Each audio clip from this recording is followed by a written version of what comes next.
საღამომშვიდობის პირდაპირ ეთერში მუშაობას განაგრძობს ტელეკომპანია რიონის საინფორმაციო სამსახური. დღის მთავარი გამოშვებით სტუდიაში ლაშა გაგუშვიძე და ნატალი რევიშვილი მუშაობს. საღამომშვიდობის დღეს თქვენ პროგრამაში ნახავთ.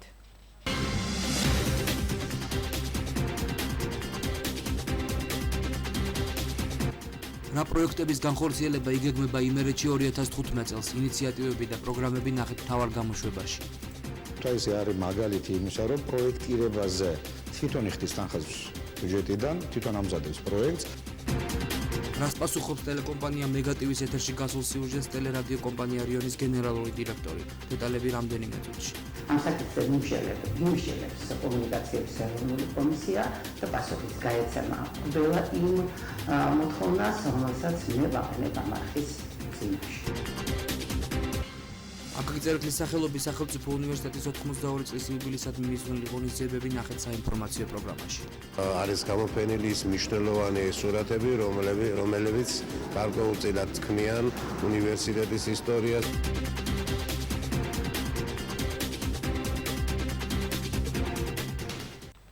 2015 წელს იმერეთში დაგეგმილი ინფრასტრუქტურული პროექტები და შეხვედრა იმერეთის მუნიციპალიტეტის გამგეობის წევრებთან. მსგავსი შეხვედრები იმერეთის ადმინისტრაციაში პერიოდულად იმართება და მიზნად საჯარო მოხელეთა კვალიფიკაციის ამაღლებას ისახავს. იმერეთში სახელმწიფო რწმუნებულის გუბერნატორის ადმინისტრაციაში ინფრასტრუქტურული პროექტები განიხილეს. იმერეთის მუნიციპალიტეტების გამგეობის წევრებს რეგიონებისა და ადგილობრივი თვითმმართველობების ორგანოებთან ურთიერთობის მონიტორინგის სამსახურის წარმომადგენლები შეხვდნენ და შესყიდვებთან და სატენდერო პირობებთან დაკავშირებულ საკითხებზე იმსჯელეს.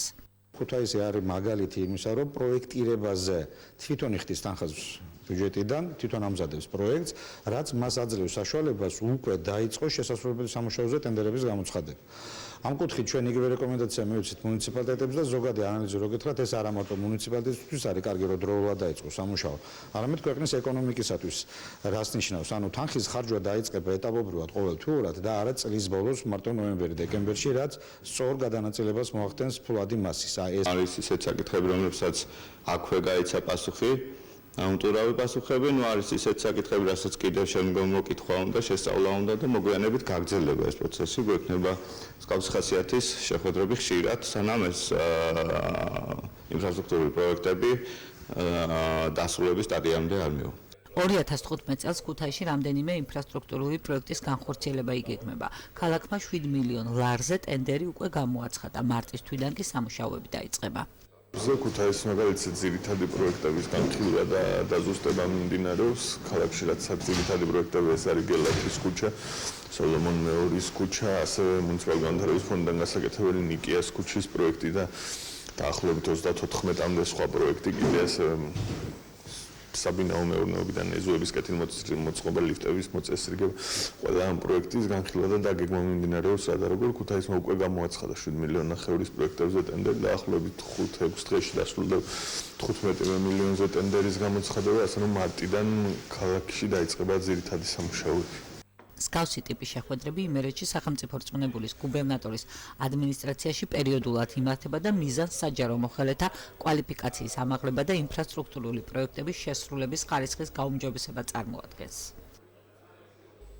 ლუდის აქციზის გაზრდასთან დაკავშირებით ანალიტიკოსების, ეკონომიკის ექსპერტების და ლუდის ინდუსტრიის წარმომადგენლების მონაწილეობით შეხვედრა დისკუსია გაიმართა, სადაც ის უარყოფითი მხარეები განიხილეს, რაც შესაძლოა აქციზის გაძვირებას მოყვეს. ლუდის მწარმოებელ კომპანიებთან კონსულტაციის შედეგად გადაწყდა, რომ ლუდზე აქციზი 100%-ის ნაცვლად 50%-ით გაიზრდება. ექსპერტულ საზოგადოებას შევხვდით, გავაცანით ის კვლევის შედეგები, რომელიც ინფრასტრუქტურული პროექტების ინიციატივამ ჩაატარა ლუდის აქციზის კვლევასთან დაკავშირებით. ეს არის მე ვფიქრობ და ასეც გამოიკვეთა დღევანდელ შეხვედრაზე გარკვეული მცდარი პოლიტიკური ნაბიჯი, რომელსაც სავარაუდოდ გრძელვადიან პერსპექტივაში მოყვება წარმოების მოცულობის შემცირება, გარკვეული რისკის ქვეშ დადგება დღეს არსებული სამუშაო ადგილები ამ ინდუსტრიაში. ფორმატში გადავიდა ჩვენი განხილვები, ჩვენ შევეცადეთ საქმეს ჩაგვერთო ექსპერტები, რომელმაც წარმოადგენს უფრო ფართო და ღრმა ანალიზი იმ შედეგებისა, რაც შეიძლება დადგეს 1 მარტიდან აქციზის გაძვირების შემდეგ. აქედან გამომდინარე, რა თქმა უნდა, იმედები გვაქვს, რომ საზოგადოება იმის შემდეგ, ჩვენი ხელისუფლება იმის შემდეგ, რაც ჩვენ შეხედულებებს ჩვენს ჩვენს მსჯელობას უფრო დეტალურს მოისმენს ეკონომიური კუთხით, ფინანსური კუთხით, რა შედეგები შეიძლება ამან გამოიღოს ზოგადად ქვეყნისთვის. აქედან გამომდინარე ვფიქრობთ, რომ რა თქმა უნდა შედეგი უნდა გამოიღოს. ჩვენი გათვლით ზარალი ერთმნიშვნელოვნად იქნება იმდენად, რამდენადაც უნდა შემცირდეს წარმოება და შესაბამისად ბაზარი. ზუსტი ციფრები ამ ეტაპისათვის დათვლის პროცესშია, ამ პროცესში ასევე ექსპერტების დაგვეხმარებიან, თუმცა ეს ძალიან მნიშვნელოვან გავლენას მოახდენს ჩვენს ფინანსურ მაჩვენებლებზე.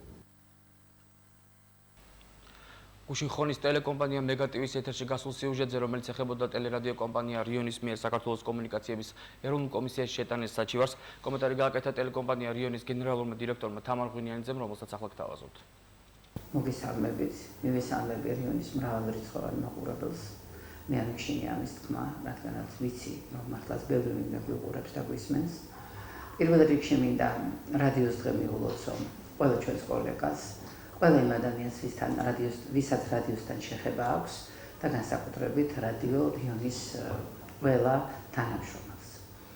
ყველა ადამიანს, ვინც უსმენს რადიოს. ჩემ დღევანდელი ჩართვის მიზანი გახლავთ ტელეკომპანია მეგატივის ეთერში გუშინ გასული ინფორმაცია. მართალი გითხრათ, ძალიან გამიგვირდა, რომ ეს საკითხი განხილვის საგანი გახდა მათ ეთერში, მანამ სანამ კომუნიკაციების კომისიას არ უშელია იმ წერილზე, რომელიც მე მართლაც შევიტანე საქართველოს კომუნიკაციების ეროვნული კომისიის თავმჯდომარის სახელზე. რადგანაც მსჯელობა დაიწყო ამ თემაზე, მე მინდა მოკლედ უპასუხო, თუმცა პოლემიკაში შესვლას არ ვაგირებ, იმიტომ რომ სულ მალე რამდენიმე დღეში ამ საკითხზე მიმსჯელებს კომუნიკაციების ეროვნული კომისია და პასუხიც გაეცემა ყველა იმ მოთხოვნას, რომელსაც მე ვაყენებ ამ არხის წინაშე. უპირველეს ყოვლისა მინდა ყურადღება გავამახვილო იმაზე, ჩემი ჰობი ნამდვილად არ არის საჩივრების წერა, როგორც ამას ავრცელებენ ტელეკომპანია მეგატივის წარმომადგენლები. მიუხედავად იმისა, რომ ქალბატონმა ნანა ტოშკოვამ განაცხადა, რომ მე მრავალგზის მაქვს დაწერილი საჩივარი ტელეკომპანია მეგატივის წინააღმდეგ, მოგახსენებთ, რომ ასეთი საჩივარი ორჯერ განიხილა სულ კომუნიკაციების ეროვნულმა კომისიამ და ორივეჯერ გაფრთხილებული იქნა მეგატივი მაუწყებლობის შესახებ კანონის დარღვევისათვის.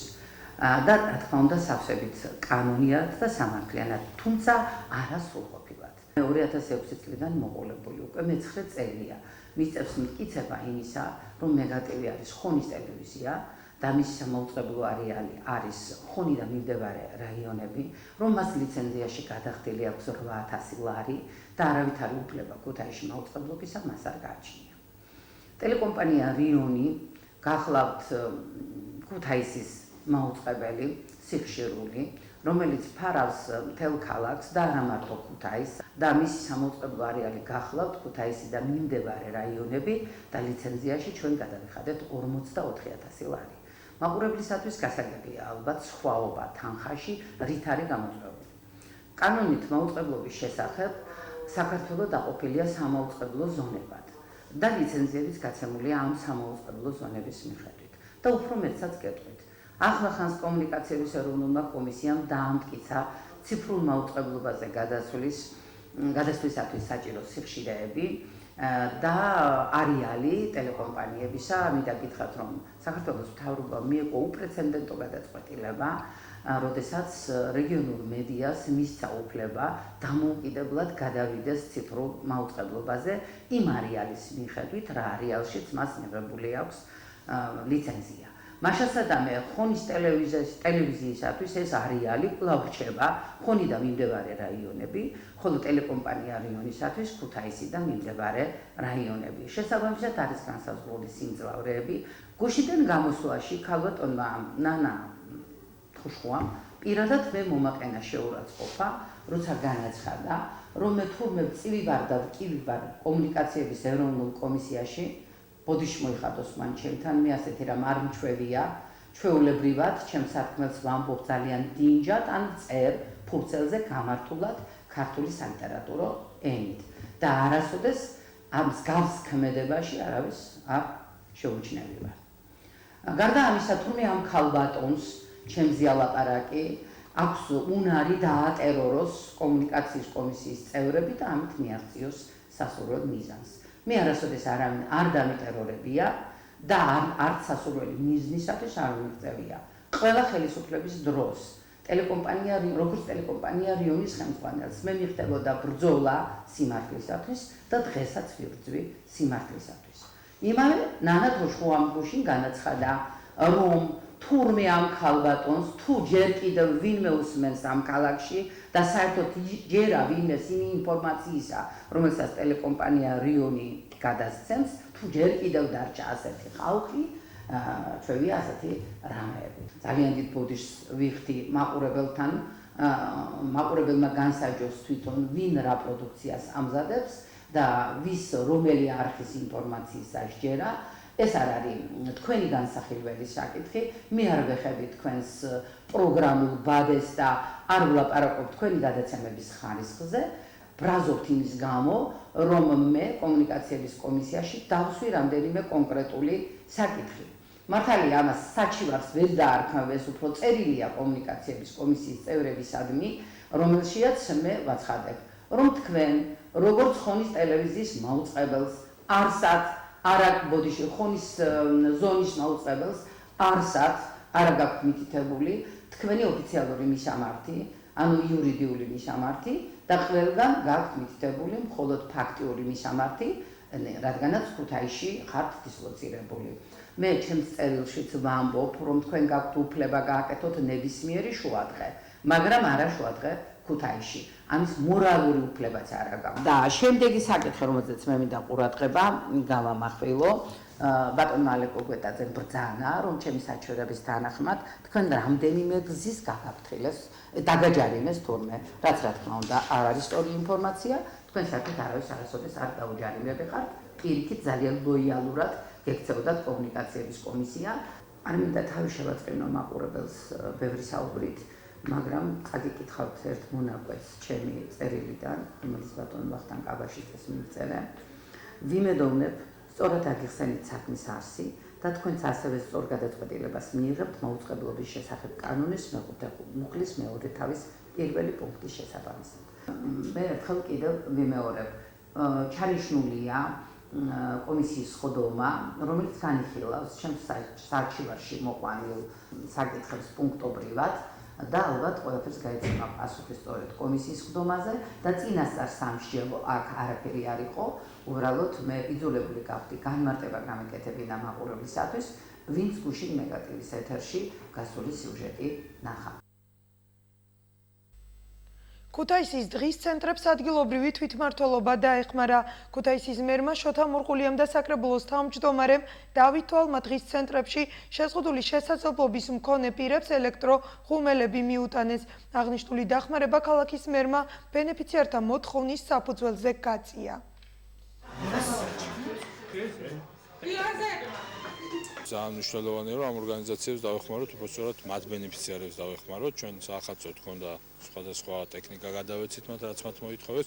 ამის შემდეგ მოითხოვა ერთ-ერთმა დღის ცენტრმა, რომ იგივე გათბობის საშუალებები, ცოტა მოთხოვნა დაგვიანებული იყო, მაგრამ ჩვენ თავდაკიდან ესიერეთ მოვახდინეთ ამის შეძენა და ჯერ კიდე არის მოსალოდნელი ცოტა ცივი ამინდები, ამიტომაც გასათბობის საშუალებები რაც დამატება ჭირდებოდათ, შეუძინეთ. არა გვაქვს გათბობა, ჩვენ არც გაზი არა გვაქვს და არც არაფერი, მაგრამ გათბობასთან დაკავშირებით მოვითხოვეთ ღუმელები. მოვითხოვეთ და დღეს მოგვიტანეს საჩუქრად ეს ღუმელები ქალაქის მერმა და მისმა შემადგენლობა და მინდა ძალიან დიდი მადლობა გადავუხადო ბატონ შოთა მურღულიას და თუ კი რაიმე დაგჭირდება შეგვიდა რომ დროდადრო მოგეხმარებით.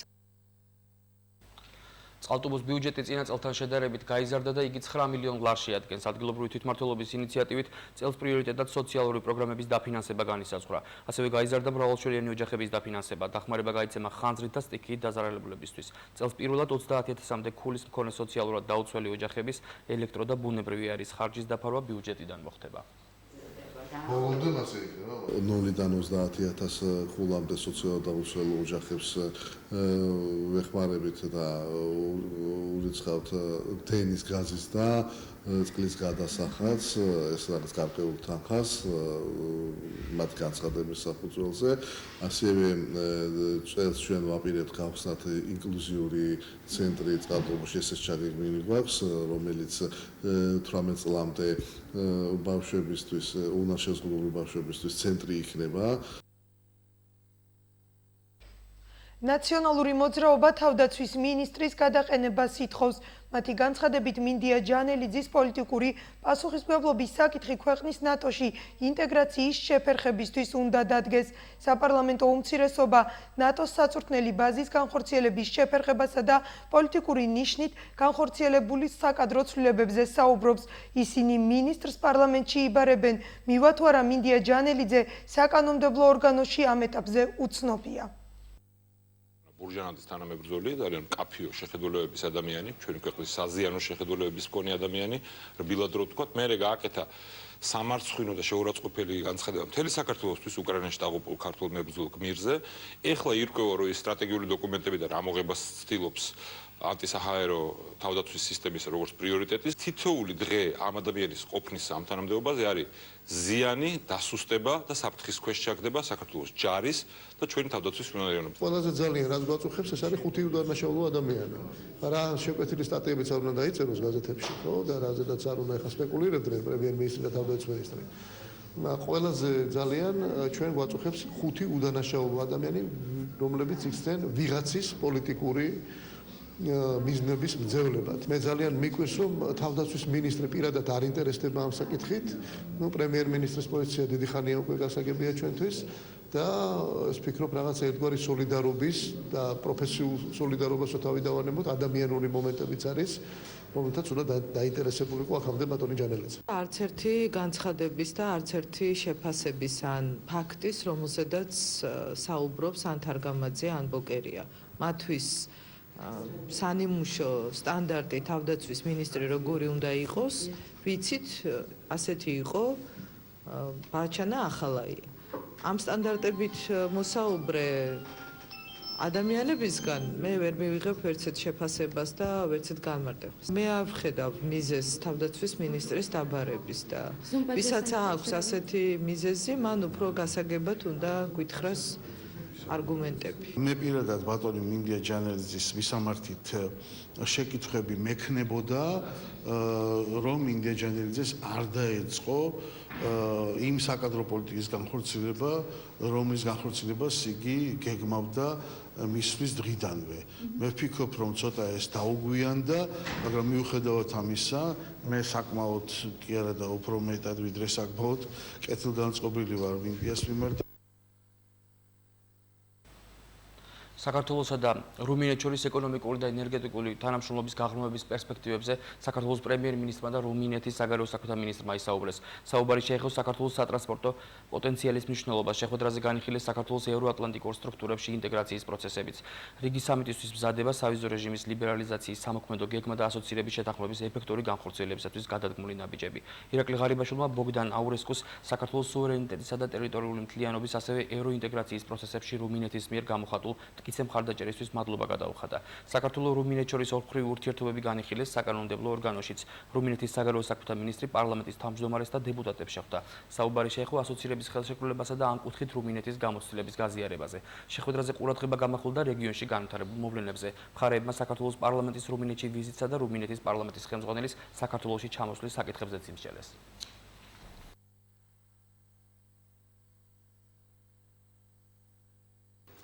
რუმინეთი გარდა ამისა არის ჩვენი ერთ-ერთი მთავარი პარტნიორი ევროატლანტიკურ სტრუქტურებთან ურთიერთობებში.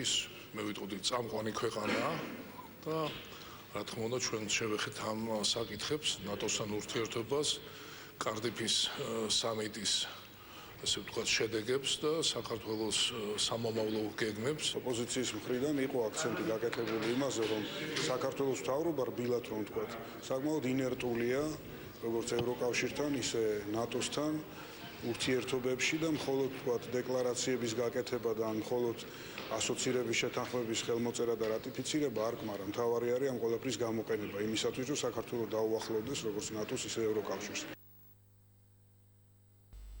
პროგრამას უცხოეთის სიახლეებით განვაგრძობთ. მინსკის სამიტის დასრულების შემდეგ უკრაინის პრეზიდენტმა ჟურნალისტებთან კომენტარი გააკეთა.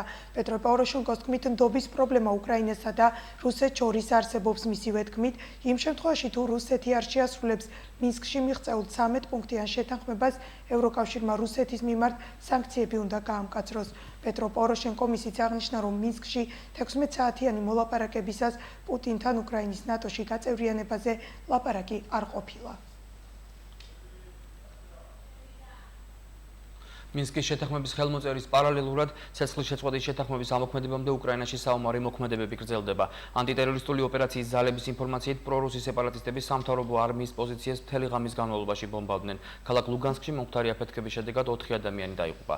უკრაინული მედიის ცნობით აფეთქების ხმა სამკერვალო ფაბრიკასთან ახლოს გაისმა, შემდეგ კი ხანძარი გაჩნდა. ქალაქში კიდევ ერთი აფეთქება ძველი ბაზრის ტერიტორიაზეც მოხდა. ინტენსიური ბრძოლები მიმდინარეობს დებალცევოს მიმართულებით, სადაც უკრაინის არმიის ნაწილებმა 3 იერიში მოიგერიეს. დღეს დილიდან სეპარატისტები გააქტიურდნენ მარიუპოლშიც, რამდენიმე ჭური დონეცკის ქუჩებშიც აფეთქდა. გაეროს უშიშროების საბჭომ ერთხმად დაამტკიცა რუსეთის მიერ წარმოდგენილი რეზოლუცია, რომელიც ისლამური სახელმწიფოს დაჯგუფებისთვის ფინანსური სარგებლის მიღებას დაბლოკავს. დოკუმენტის მიხედვით აკრძალულია სირიასა და ერაყში მოქმედი ტერორისტული დაჯგუფებებისგან არქეოლოგიური, რელიგიური თუ სხვა სახის საგნების შეძენა. ასევე გატაცებული მძევლების გათავისუფლების სანაცვლოდ გამოსასყიდის გადახდა. ექსტრემისტული დაჯგუფებების შემოსავლის ძირითად წყაროს ეგრეთ წოდებულ შავ ბაზარზე ნავთობპროდუქტების გაყიდვა წარმოადგენს. თურქეთ-სირიის საზღვარზე მომხდარი აფეთქების შედეგად რამდენიმე ადამიანი დაშავდა. ამის შესახებ როიტერი თურქულ მედიაზე დაყრდნობით იუწყება. გავრცელებული ინფორმაციით, ინციდენტი ქალაქ სუროჩი პოლიციის ერთ-ერთ საგურაშაგოზე მოხდა. ჯერჯერობით უცნობია, რამ გამოიწვია აფეთქება. გამოძიება დაწყებულია, დაშავებულები პოლიციის თანამშრომლები არიან.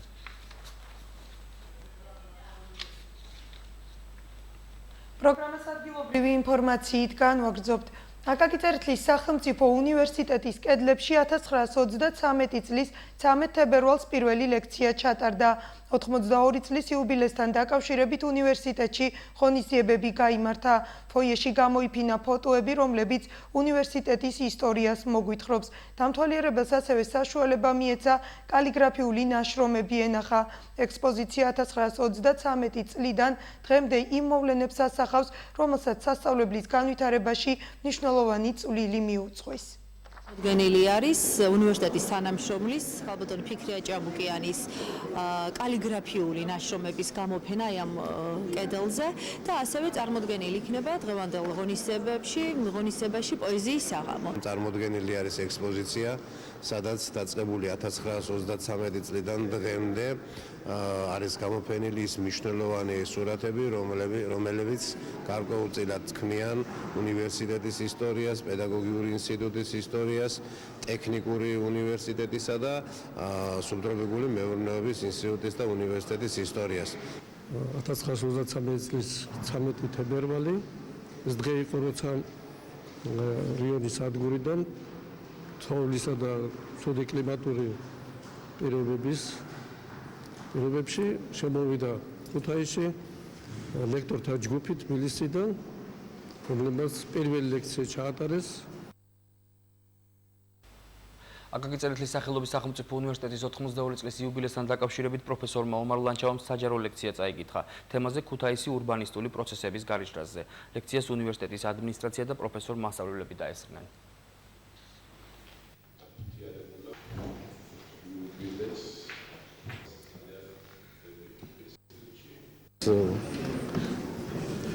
შობელის პედაგოგიური ინსტიტუტის დაბადების დღე არის. ეს თარიღი ყოველთვის აღსანიშნავია უნივერსიტეტში, ყოველთვის უნდა მოვეფეროთ, იმიტომ რომ აი ამ დღეს ჩატარდა პირველი ლექცია, როდესაც ჩამოვწადნენ თბილისიდან პროფესორები და დაიწყო უმაღლესი სკოლის ფუნქციონირება ქუთაისში და ეგ აუცილებელიც იყო, იმიტომ რომ გელათის აკადემიის მიწაზე უნდა ყოფილიყო უმაღლესი სკოლა. უნივერსიტეტის 82 წლის სწავლთან დაკავშირებით გაჩნდა სურვილი წამეკითხა ლექცია ქუთაისი ურბანისტული პროცესების კარიჟრას. ესე იგი, როდის ჩნდება პირველი სამოსახლოები ქუთაისის მიწა-წყალზე, როდის ხდება მისი გადაქცევა ქალაქად და ქალაქური წარმონაქმნი როდის იქმნება. ქუთაისის ახალგაზრდულ ცენტრში პოეტ ლია ლიქოკერის საღამო გაიმართა. პოეტმა ერთგული მკითხველისთვის რამდენიმე ლექსი წაიკითხა და იმ კითხვებს უპასუხა, რომელიც მსმენელისთვის საინტერესო აღმოჩნდა. ლია ლიქოკერი 2014 წელს ლიტერატურული პრემიას საბას მფლობელი გახდა. ინიციატივით მოვიწვიეთ ლია ლიქოკელი და დარწმუნებულიც ვიყავით, რომ მსგავსი გამოხმაურება მოყვებოდა და დადებითი რეზულტატი, იმიტომ რომ ლია ძალიან დიდი პოპულარობით სარგებლობს უკვე ქართულ საზოგადოებაში, მისი პოეზია, მისი შემოქმედება ნამდვილად იმსახურებს დაფასებას და მიხარია, რომ ჩვენს შეთავაზებას დათანხმდა და ქართულ მკითხველს დღესდღეობით ასე უშუალო გარემოში გააცნო თავისი შემოქმედება. შეხვედრები მაინც და მაინც ხშირად არ მაქვს ხოლმე, ვერ ვიტყვი რომ ეს მაინც და მაინც მიყვარს, თუმცა თავისი სპეციფიკა, როდესაც შენ თვითონ ხმამაღლა კითხულობ იმას, რაც შენთვის ჩუმად წერდი. და ეს ძალიან ცოცხალი კონტაქტი გაქვს მკითხველთან, იმ ადამიანებთან, ვინც განიცდის იმას, რაც შენ განიცადე და უნდა თუნდაც იგრძნოს. დღის ამბებში ახლა ამინდის დრო, ნახოთ როგორი პროგნოზი გვაქვს ხვალისთვის.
დღის ამბები ამით დასრულებულია. ჩვენ ორ შაბათამდე გემშვიდობებით, მშვიდობიან ღამეს გისურვებთ. ნახვამდის. სასიამოვნო შაბათ კვირას გისურვებთ.